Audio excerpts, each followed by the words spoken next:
Pleasure you could stay on. I am Pius Kojobaka. A look now at our stories. Government, Jubilee and Tumi oil fields partners have jointly announced an extension of license covering these areas to 2040. The announcement was made in a statement issued by Talo. More in this report. The partners on the Jubilee and 10 fields drill up to 20 additional wells in these areas. This will result in up to $2 billion being invested in Ghana from now to 2040. It will also lead to the commitment by the partners to increase supply of gas from these areas, as well as reduce the gas price from the Jubilee area and the associated gas as well. The Jubilee and 10 partners are now expected to submit for approval a plan of development covering activities in these areas to government for approval, which should cover gas sales agreement. According to government, the deal demonstrates their commitment to foster a stable and attractive investment climate in the country. Let's assess the impact of the extension of this license on the economy largely. Joining us via Zoom is Benjamin Isiah. He's an energy analyst and also the executive director for the Center for Environmental Management and Sustainable Energy. And Benjamin, thank you so much for agreeing to speak to us here on Business Live. First off, what does this extension mean to our oil and gas sector?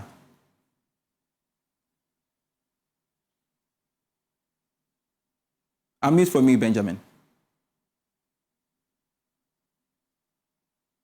So as I stated earlier, I think that then I was muted. So first of all, I think that government revenue is likely going to increase because of some of these investments that may come into our oil upstream. And for example, if drillings are done, appraisals are done, and oils are discovered in commercial quantities, as we normally say, what it means that output will increase. And if output increases, revenues to the state will also increase because Ghana shares an interest in any of these productions we do. So that is one. The second part is that it is likely also going to increase some form of employment in our upstream because certain technical and expertise will be needed to man some of these operations that will be done by these international oil companies. So that also will come in. And thirdly, I think for the companies themselves, they're also likely going to have that optionality and in terms of their usage of their assets, because if leases are not extended, we are likely to face what they call stranded assets.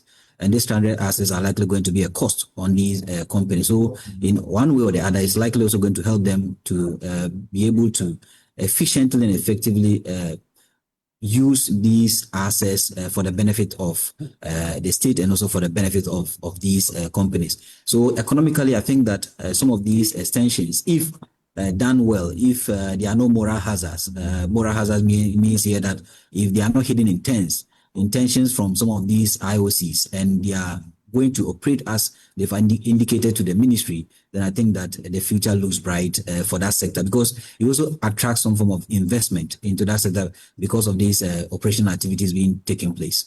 I bet it's a sign of strong pickup in the oil and gas production basically in the coming years. But what do you make of arguments by partners as captured in the release that Ghana could be having more gas and even at a cheaper rate?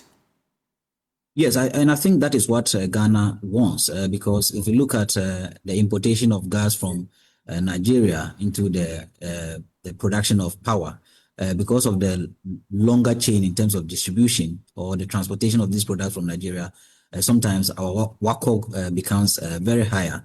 But if we do have the availability of gas locally, it also means that we may not rely on certain emergency fuel that we talk of. So it reduces our WACOG and ensures that end user tariffs becomes cheaper compared to what we're paying today. That is one. But beyond some of these, it is also likely going to push the LPG market to be a very affordable market because 100% production is likely going to come from domestic sources, either than the 50 we are doing today. And if 100% is coming from domestic sources, what it also means is that the cost of this particular product is going to be cheaper, and that also fuels government agenda of clean cooking energy at the household level. So it is good. Now we are doing about 250 million standard cubic feet a day from the domestic source with additions from Nigeria to power our thermal plants. And sometimes there are challenges with inflows. But if in future we are likely going to get additional 130 million standard cubic feet per day, it means that it supports our domestic production of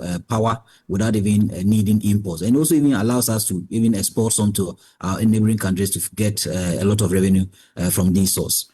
All right, Benjamin, you understand this terrain much better. How should government approach negotiations when it comes to approving their new plan of development?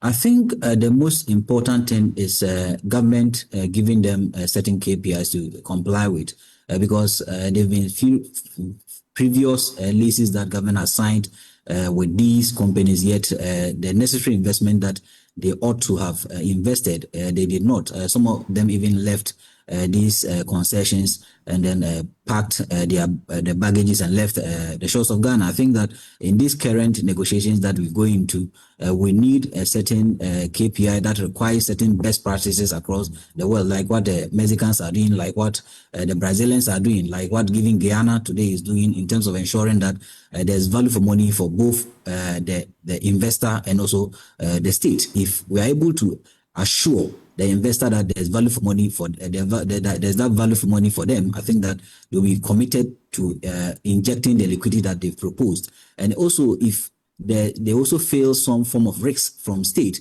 they are likely going to draw back. And if they draw back, it becomes a burden on the state, because these stranded assets will not be used for the efficient development of some of these wells or production of crude.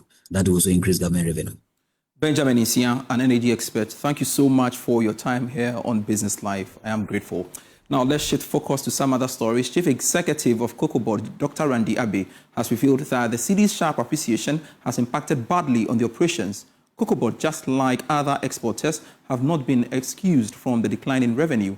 But speaking on PM Express Business Edition, Dr. Abbey noted that the situation is not bad in all areas of its operations. Our revenue projections have taken a hit of about 30 to 35% as a result of the strength of the Cedi.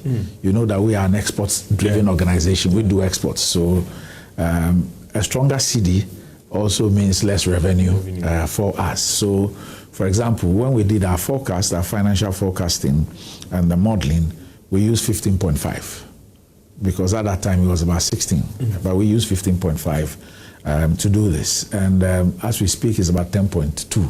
So you have a little over 5 cedis shaved off $1. A little over 5 cedis shaved off $1. So if you're looking at perhaps maybe revenue or sales of about $4 billion for the next season, you are talking about a minimum of 20 billion cedis off, you know, your projected revenue. Obviously, this would mean that you need to now take a second look at your projections again.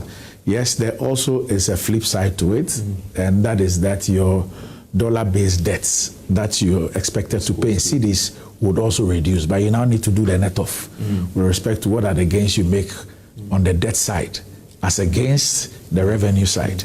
And this also has a strong correlation with the producer price, because you know that, for example, for 24-25, the producer price was $3,100, which at that time was 49,000 cedis, because the dollar at that time was 16 cedis when the producer price was announced.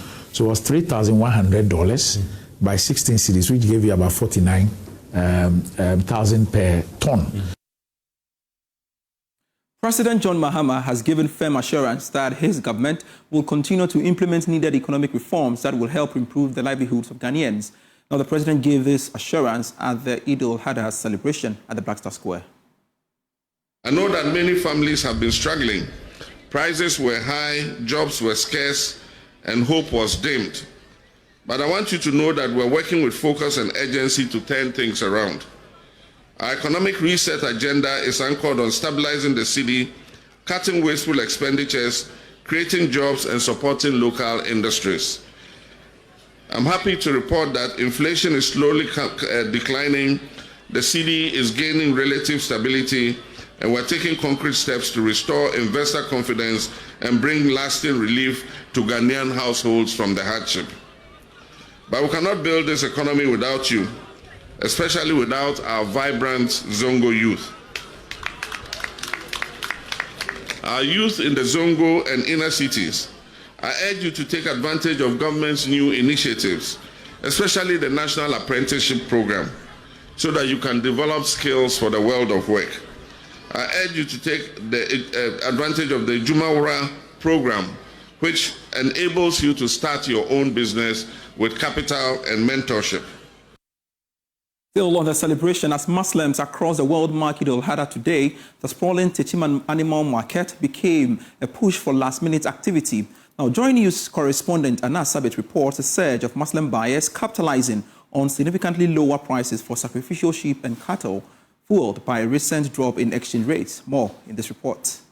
The energy here at the Techiman Animal Market is electric. It is a sea of wool, horns, and haggling voices. This is the final countdown for thousands of families seeking sheep, goat, and cattle, the traditional sacrificial animals for Eid. And this year, there is a significant factor driving the market: lower prices. A drop in exchange rates have made imported animals, many sourced from neighboring countries, more affordable than anticipated. Vendors Joy News spoke to confirm prices for prime sheep and cattle are noticeably down, some by as much as 15 to 20% compared to recent weeks. Salajano, Ekoso, Kama. Yamasi and Kanakwe, Adeba Kwa, Aya Aniji Pa, Dola na Kofom, Ama Moran so, Ebo Akofom, Ama Hieni Bia Timinia Bito.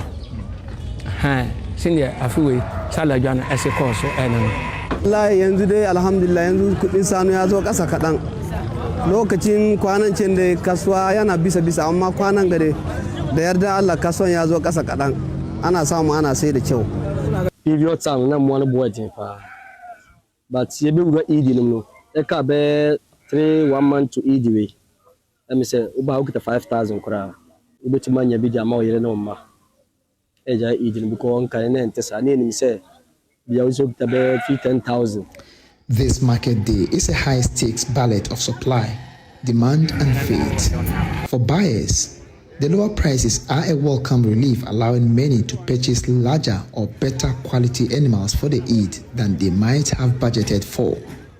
For these sellers, however, the sales today have been better compared to a week ago. Alhamdulillah, if it nano de nano ne anora de o yabo ho pa na nedie alhamdulillah ya da yamiasi amato mo pa nano not of phone biamba kura na nedie alhamdulillah ya da yamiasi.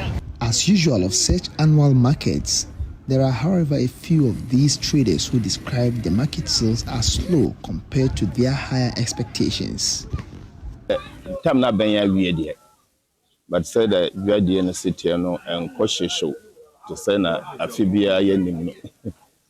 You know, your bumpire say, a few days I can say Biana, and Kupaya Domna, a pager dear. The man is a few no and Cassadi. Jano, as I walk from Kakra, is a slow bizarre. As the sun sets on the Techiman Animal Market, the bleating will gradually fade.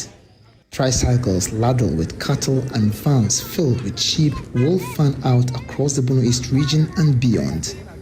Lower prices have injected excitement and opportunity into this crucial market before Eid al-Adha. From the bustling heart of the Techiman's Animal Market, I am Anas Sabit reporting for Joy News. You're still watching the holiday edition of Business Life. We have more for you after this break. Hello again. Lower Pra Rural Bank PLC is making headlines with a record-breaking performance in the 2024 financial year. At its 37th annual general meeting, the bank revealed impressive growth in profits, deposits, and total assets, positioning itself as one of the strongest performers in the rural banking sector. Nathalia Kwansa reports. Royal Bank PLC has defied the odds with remarkable financial results. Profits after tax rose from 3.7 million cedis in 2023 to nearly 15 million cedis in 2024. Deposits saw a 41% jump, moving from 236 million to over 333 million cedis. We're looking at cost-to-income ratio. Cost-to-income ratio, if you think the cost is too high, there should be measures to control cost. And we must also look at income-generating areas. The loans give us the trick. We increase the loan portfolio and give us the profit as we wanted. Women, I mean, we have several products with a lower price. When they come, we are ready, and we also differentiate the interest rate. There's an interest rate that we give to customers. We look at the situation, we can differentiate the rate downwards for you. So we are treating all of them to invest in our bank, especially those who want to buy our shares. They should invest in our shares. And as we indicated at the AGM, the share dividend per share is 30 pesos. No bank in this country has ever done that. And we believe that once you invest in our shares, you get the needed returns that you want. ARB Apex Bank is urging rural banks like Lower Pra to promote digital platforms and expand agent banking services using POS devices aimed at increasing revenue and reducing the cost of operating physical branches. We recently announced to the rural and community banks the agency, mobile and internet banking solutions have been introduced. These solutions are designed to enhance the banking experience for our esteemed customers and generate revenue for our banks. With the USSD shortcode *992#, customers can perform various banking services directly from their mobile phones. ARB Apex Bank urges Lower Pra Rural Bank and sister rural banks to market this service to ensure that all our customers sign up for this innovative banking solution. Additionally, agent banking through point-of-sale devices aim to reduce overhead costs associated with physical branches whilst increasing fee incomes from rural and community banks. President of the Western Region Association of Rural Bank is Vincent Asian Blachi. We have not had any adverse reports so far, especially year 2024, and this first quarter as we enter the second quarter, that there is any bank that is suffering a liquidity issue or whatever, which is very impressive. We like that. We are happy with that, and we encourage rural banks in Western Region to continue with the performance figures as has been demonstrated today by Lower Pra Rural Bank. Their profit has gone up from 5 million to 21 million, comparing year 2023 and 2024. Deposit has risen by 41%. It's all an indication that the banks are very strong. I will encourage shareholders to continue to have confidence in the rural banks in Western Region. In a strategic move to build future-ready leaders, the University of Ghana Business School, in partnership with Maxwell Investments Group and the Africa School for Entrepreneurship, has signed a memorandum of understanding aimed at providing students with practical leadership and entrepreneurial training. Here's more.